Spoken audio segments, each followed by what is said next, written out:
The conclusion of this past weekend's matches saw the first 2-week hero pool come to a close, as we now enter the final week of qualification matches for the Summer Showdown, where there will be no hero pools in effect.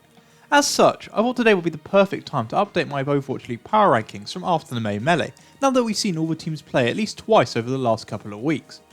Taking on board some of the feedback I received last time around, I will once again be splitting the rankings between the two regions, NA and APAC, and as a friendly reminder, these are just my opinions and I'd love to hear what you all think down in the comments below. So let us get straight into it, shall we, and not delay any further.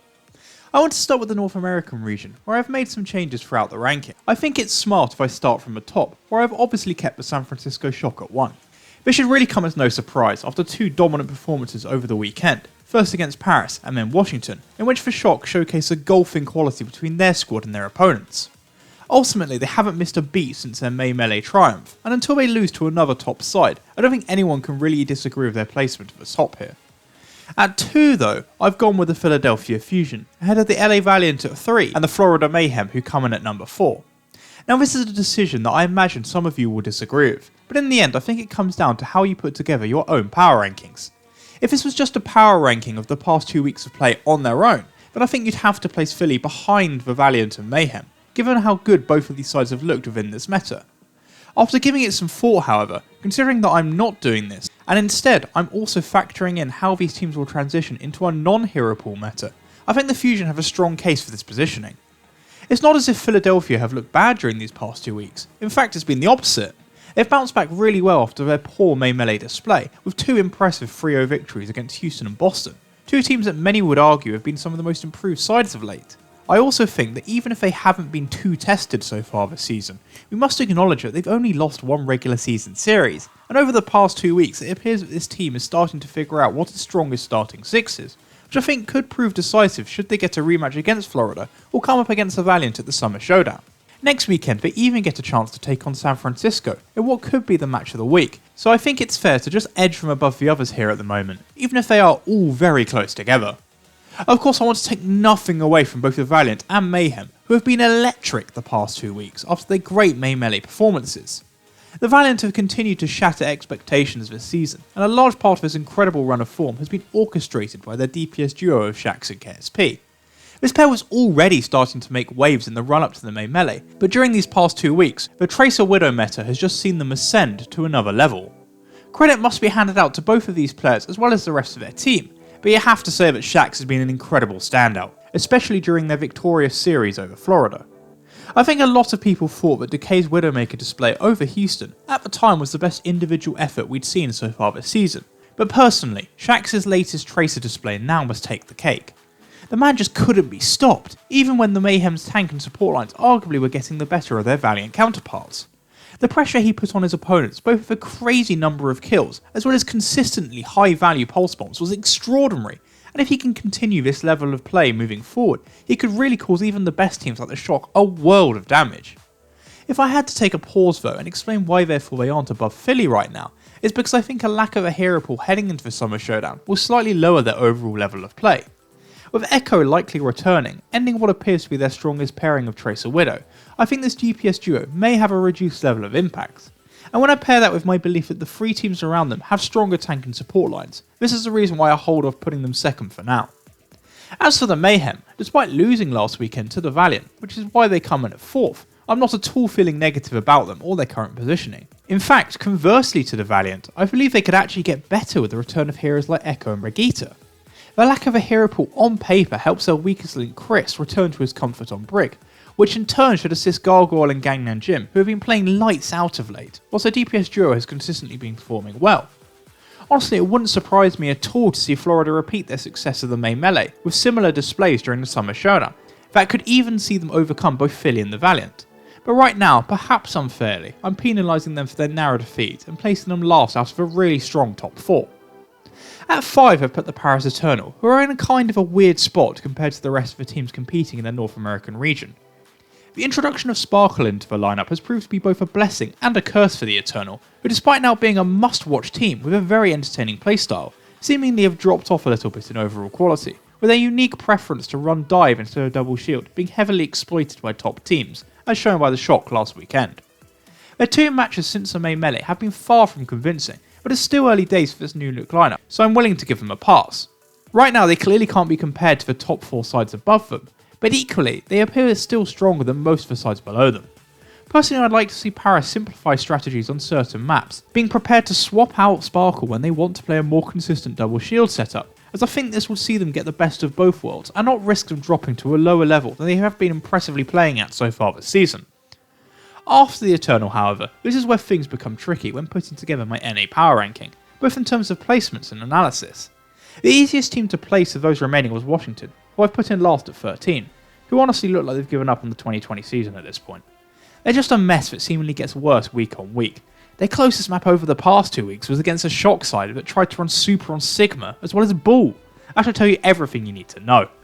I feel really bad for Stitch and Janu after their recent moves onto this team, but unless there are more reinforcements at DPS or main tank, I reckon the rest of this season will end up being a rough slog for everyone involved within the organisation, and right now there's few positives I can point out that would cheer up Justice fans.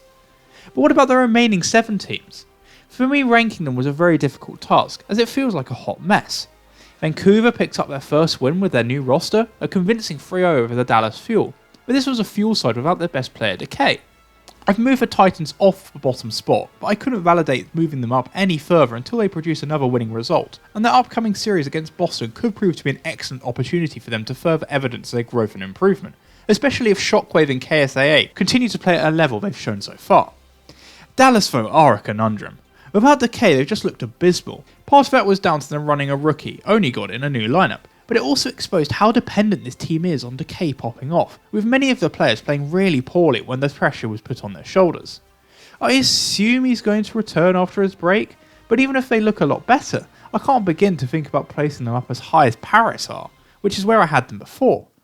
Instead, until they win back my faith, I think a spot beside Boston is the fairest punishment, although if I was ranking this team on its own, without assuming Decay returns, whilst also playing at a high level, they very well could have come in at 12th, rather than 9th, so perhaps I'm being a little generous to them here.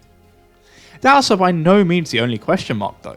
Toronto, Boston and Houston have all seemingly been making improvements over the past few weeks, although it's only really the Outlaws that have come away with a meaningful result to back this up, their 3-1 win over the Gladiators. As for the Gladiators themselves, as well as Atlanta, on paper they should be a solid middle of the pack sort of position. Instead though, they've only made this conversation more confusing. The Gladiators went from an impressive win over the Reign in week 19 to a strange loss against Houston last weekend, with their creative strategies finding less success the second time round, even if LH Cloudy lit up the highlight reel. Atlanta meanwhile were able to bounce back from their poor loss with a 3-0 win over Toronto. This makes ranking them incredibly difficult, as they are seemingly playing at different levels every week. However, considering that I believe their rosters are stronger than those of the teams below them, with those teams themselves not producing any notable results of their own, I've kept the Gladiators and Reign fairly unchanged, with the only exception being Houston, who I've moved up above them. I think the Outlaws are definitely a team on the up at the minute, after Hydration's introduction to the main tank position, and if Dante continues to pop off as he has been, backed up by good team performances, I think Houston could further establish themselves as a middle of the pack NA side, although they feel still quite a way off from Paris. From 6 to 12 in these rankings though, you could honestly make a case for any ordering, given all of these teams' inconsistencies from week to week, so I'd love to hear what changes you would make down in the comments below. That concludes the NA side of things, so we now move on to the APAC region, where personally I think the team seems to more naturally fit into specific rankings, which I'm very thankful for. Shanghai coming in at number 1, like San Francisco, is an obvious choice. When playing their best starting 6, they've looked almost untouchable since the May Melee, and without question right now, they would have to be your favourite heading into the Summer Showdown, at least on the APAC side of things. It's not all been plain sailing for the Dragons, as proven by their hiccup at the start of their series against Chengdu. That was mainly because of the changes they've made to the side, both in terms of players and compositions, so I don't think there's anything their fans should be too worried about, unless they start attempting these sorts of swaps come the tournament, which we saw almost prove costly for them last time round. After Shanghai, as I already suggested, I think the rest of the teams place themselves on the back of their recent results. Guangzhou comes in at number 2 after wins over both Seoul and Hangzhou, in which players like Happy and Krong have continued to excel. At 3 are the Sparks themselves, who were very competitive in that loss to the Charge, but they also have an impressive win over New York to their name. This means that the Excelsior have to come in at number 4, as they still have a convincing win over the Dynasty, as well as overcoming London. If there's any team's placement that I think could be disputed, it could be my decision to put Seoul above the Spitfire at 5 and 6 respectively. In all likelihood, had the Dynasty not almost reverse swept the Charge and lost 3-0, I probably would have put them below London, after the Spitfire showed a lot more fight in their defeat to New York than Seoul had. But given that they almost did bring it back, I felt that I had to keep them at 5th for now. This of course leaves the Chengdu Hunters at 7, given that they were dealt a convincing 3-0 loss by London themselves. That explains why I've placed the APAC teams where I have, so I guess I should now just say a couple more sentences regarding my thoughts on each of these teams to round us out, starting with the Hunters. Before anyone brings up the fact that they forced Shanghai to 5 maps, it must be pointed out that Chengdu's wins did not come against the Dragons' best lineup, who once introduced really took control of the series. That's not to say the Hunters have been playing poorly and are a bad team. Leaf and Jinmu have been putting in some impressive DPS displays, whilst Armin has stood out in some series where he's had the opportunity to bring out his wrecking ball. Overall, I actually think that Chengdu this season has gotten stronger as a team, especially when it comes to playing the more meta compositions. The downside to this though, is that they are now much less likely to cause upsets than they were able to in the past, although I'd still rate them higher than a lot of teams from North America. The Hunters probably aren't going to move far off the bottom in the APAC region for some time, but I genuinely believe they have a good opportunity this Sunday against Seoul, which should be an interesting matchup. London fans have some of the more vocal commenters when it comes to power rankings, and whilst I have kept them at 6, I do think they deserve some recognition for their recent level of play. They once again had little trouble coming out on top against Chengdu, and although they did lose to New York, they made the series as a whole reasonably competitive, which is why I think they've closed up slightly to the rest of the teams in the APAC region. Glister has continued to impress on the DPS line, but there has also been some notable performances beside him from Babel and Orvo. And taking a look at the rest of the team, they all seem to be developing quite well. I don't see them winning against the APAC top 4 anytime soon, but I'd really like to see them come up against Seoul in the near future, as I think this is a series on paper that could prove to be very competitive, as well as pitting a lot of players against their former organisations. Speaking of the Dynasty, there really isn't much for me to say without the risk of going into a long rambling rant. The fact that they almost came back against the Charge proves that they have the quality and ability to challenge all the teams in the APAC region, but right now there are 2 issues that stand out. The insistence on running dive comps that they simply aren't good at, and the fact that right now, Seoul look more like a team of individuals rather than a cohesive unit. With Echo and Sombra now returning in a no-hero pool environment, I worry we could see Seoul flop next week. But then again, they entered the main melee with the 7th seed last time around, so maybe this is their plan all along. New York's loss to Hangzhou was a slight dampener for this side, sandwiched between 2 good wins against the Dynasty in London, but I think the Excelsior can take a lot of positives away from the introduction of Haxor and Mandu into the side, as well as seeing Nene return to action. I still think in terms of coordination, there are things they still need to work on and improve, but what these past few matches have shown to me at least, is that the Excelsior, if they can reach their full potential, are now much more serious threat heading into the Summer Showdown, with the potential to play both proactive and reactive playstyles. Should the Genji buffs come into play, Haxor could be a scary beast over the next few weeks, and although I wonder how they'll adapt to Echo, I think there is genuine cause for optimism for New York fans right now. That said, for me, the Hangzhou Spark have been the biggest winner since the May Melee, despite their narrow defeat against Guangzhou this past weekend. The arrival of Architect and QOQ have seen the Spark massively trend upwards, with the team feeling far more balanced than it was previously, especially now that Godsby is a DPS partner in Architect who can actually pop off and even carry at moments. Their victory over the Excelsior all but confirmed his improvement, and we have to take into account this is on the back of 1, maybe 2 weeks of practice with this new lineup, and even with some coordination mistakes, they took the Charge right to their limit. I can't put them any higher than 3 just yet, but without question, the Spark appear to have the highest potential of the APAC teams moving forward, and should they continue on this trajectory, they could become serious contenders at the Summer Showdown in 2 weeks' time. To end then, I should say a couple of words on the Charge, who definitely aren't the flashiest team in the APAC region, but one that certainly has consistently got the job done. Eileen and Happy have put in a strong string of performances recently, with the latter in particular really popping off. Krong meanwhile has continued to look like one of the best off-tanks in the league. In terms of potential, I think that the Spark and Excelsior could overtake them in the future, but right now the results don't lie, and it would be wrong of me to rank the Charge any lower than 2nd in the APAC region, after their win against the Spark. That's just my take though, and I'd be interested to hear if any of you think differently when it comes to the APAC region power rankings.